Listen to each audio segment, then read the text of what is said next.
Today we're going to be taking a look at repairing my large Kindle DX. Now I recently acquired this for fairly cheap because it has a few problems. This button's hosed, and the battery's hosed, but I think I can repair those.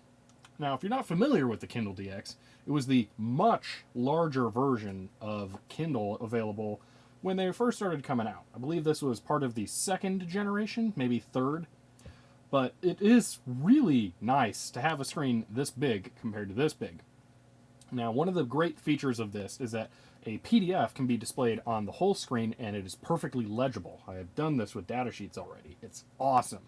On this one, I have to zoom around, especially if I want to view chip pinouts. I kind of need to zoom in. So I'm looking forward to having this be fully repaired. Sorry about dirty fingers. I just worked on a car. So I'm looking forward to getting this going. Now, I do need to give it a new battery, and I need to make a new button. Let me show you what that looks like right now. Now, this isn't an unfortunately common problem, it seems, with the Kindle DX. This is the primary method of navigation in the menus. This is not just a button, it's also a joystick. And you're supposed to use this to do everything with the Kindle almost. Now, while I could possibly source a new part for this, the white model seems to be rarer, and that may be difficult, expensive, or take a large amount of time. So instead, I'm going to try 3D printing a new joystick for it. This next problem I'm not going to really have an idea of how to solve until I get in there. The buttons on the side should have a tactile sound. Unfortunately, the next page does not. Now, the button does work, but it's not satisfying. And I assume one day it's just going to fail completely. Now, it's probably a dome switch inside that's just been compressed totally flat. And if it is, I'll be able to take measurements of it and see if I can replace it. The final problem I've found with this unit is the bezel up here is cracked, and yeah, I don't think there's a lot I can do about that, and it's only cosmetic, so I'm not going to worry about it. Maybe I'll just put a piece of clear tape over this and just forget about it. Alright, well now we know what we're doing, let's go ahead and get started. First we need to remove it from the case, which is done by pushing that down, and then it just lifts right out. Easy enough.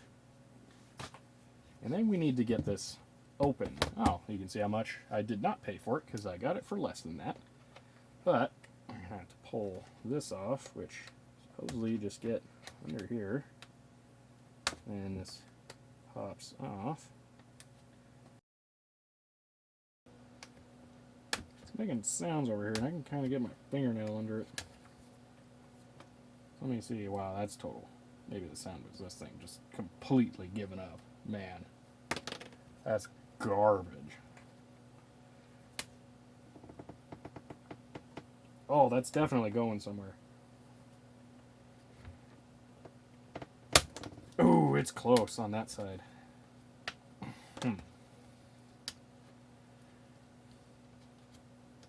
Aha!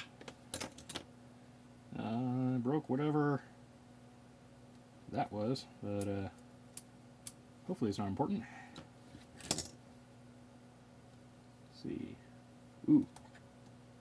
That thing. Why is there a flex cable connector, but no flex cable? That's odd. On to the next step. Thankfully, that's the end of the stupid modern design. We get screws from here. Alright, so we've got to remove this screw.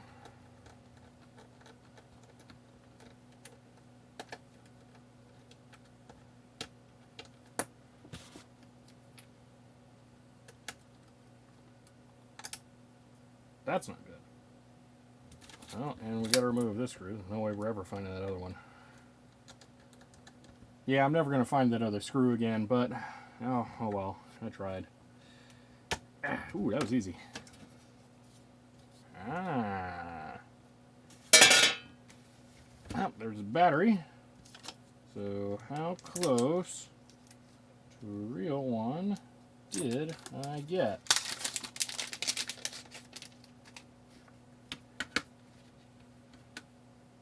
They Sharpied out the Lyco for some reason. Okay, it is actually Sharpie. That ink is different. Weird, and it doesn't have a sticker, so I think they pulled one off the assembly line here. That's probably exactly the same battery, but not fully branded. Alright, now this gets, ooh, that fell off. Okay, so this goes there. Alright, well, I'll figure that out again later. Now this gets fun. I gotta remove all those screws. Alright, so first I actually should remove the battery.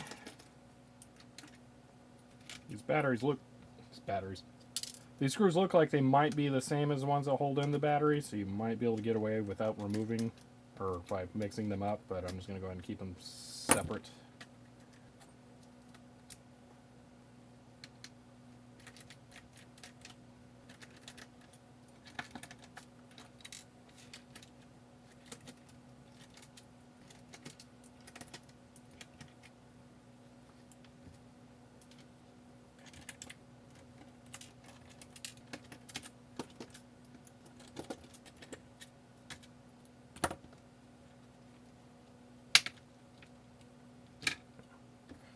Oh, so many screws! Alright, go ahead and disconnect the speakers. Man, you gotta really mess up the connectors to get it out of there. Alright. Here we go, another odd piece of plastic. Okay, I think that's everything. What is this? Does it just lift off? Oh, that's what I'll be investigating here, so let's just go ahead and lift. Alright, that is... Jerry, get it off this post. That's my joystick. Alright. Here is my disintegrated button. Alright, so these are the bits I need to worry about. Now, this button is totally trashed here, and I could glue this back together most likely, but I think it would be way more fun to 3D print something to replace it. Now, while it would be fun to take out the motherboard, I really don't want to because the screen's not cracked, and I'm sure that's not fun to get a replacement for. So, yeah, I don't really want to do that. And I think it's glued in there, and yeah, it doesn't lift easily. So we're not going to do that today. Also, that's the screen right there. Look how thin that is. E-paper's just nuts. So we're going to go ahead and just continue on from here and work on the button now. Alright, so let's get some details here. The post is, looks like just shy of 2 millimeters. The button is about 4.4 millimeters. Alright, so those are the two critical dimensions that we need to match. Now I could put this skirt on the button again. Let me see here, it'll be about one layer thickness. The skirt is 7.5, I'd say. So, yeah, around 7.5. And then, finally, height is 4.3. Now we can start designing.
Alright, time to go ahead and start the print.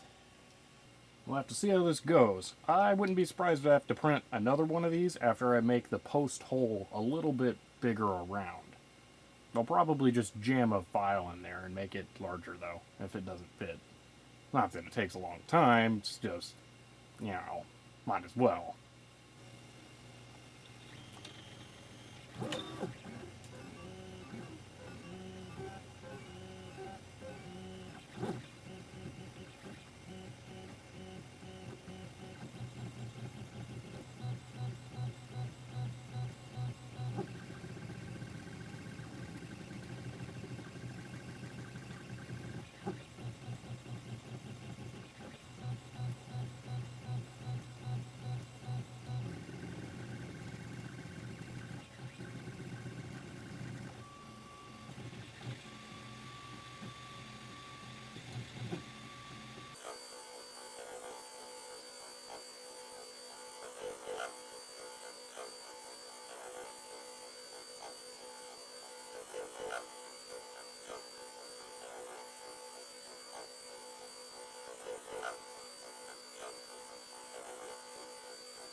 Alright.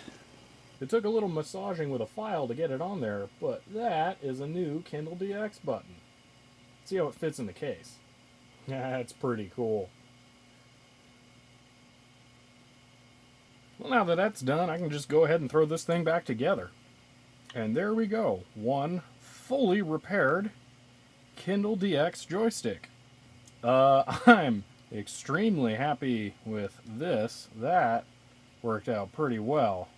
Now I'll be putting the design files to this 3 button up, and if anyone else needs one, they are free to use it, because you just can't get that part, really. I mean, there are some places you can, but ooh, it's tough. I'll be cleaning this Kindle up and making it a little bit prettier later. I still gotta wipe the previous owner's stuff off of it. But for now, I hope that was useful to someone who needs to make a new button, and yeah, I'll see you guys later.